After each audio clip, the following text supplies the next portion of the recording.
After 2 long years, Mindhunter is finally returning to Netflix with its second season. It's been a while, so if you need a refresher, we've got you covered. Here's everything you need to know about Mindhunter Season 1 to be prepared for Season 2. Mindhunter Season 1 takes place in 1977, in a time where criminal psychology was in its infancy.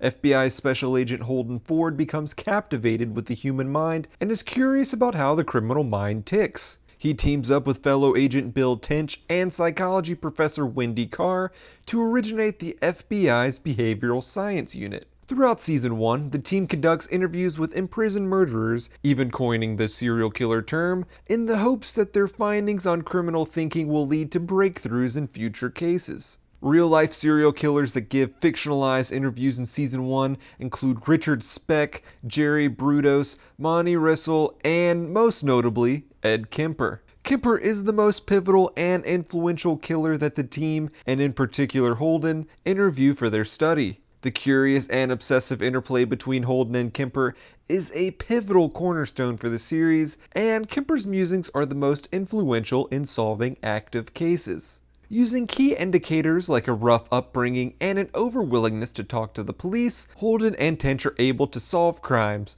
but it doesn't mean that justice is always served. They're working against a justice system that isn't changing as quickly to the times as they are, and begin to feel frustrated by the lack of overall progress. As the season and research progress, Holden grows more and more confident in his work, although it begins to border on obsessive and detrimental. He discusses sensitive topics with little thought and speaks to the worst criminals in ways that alarm those with outside perspectives. Bill tries to rein Holden in, but it may be too little too late. The unit is put under investigation by Internal Affairs when they try to cover up the vulgar language Holden uses to get serial killer Richard Speck to open up. When being questioned by Internal Affairs agents, Holden is borderline antagonistic.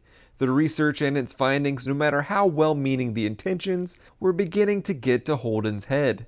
He begins sabotaging his own personal relationships, causing his girlfriend Debbie to break up with him, an act that barely phases him. This all culminates in a gangbusters finale, where Ed Kemper attempts to commit suicide and lists Holden as his emergency contact. Holden goes to visit with Kemper, but the entire power dynamic between the two men has shifted. Kemper is freer to roam in his hospital room than he was in an interrogation room, and it's only now that Holden begins to realize just how dangerous this man really is. Kemper is not just cold data in a research case, he was a cold-blooded killer. It doesn't hit until now that the entire time Holden had been interviewing Kemper, he was staring into the eyes of pure evil. Holden leaves Kemper's room but collapses onto the ground and has a full-blown panic attack. And that is where we leave things in Season 1. Oh, and throughout Season 1 were quick and short teases of someone who is revealed to be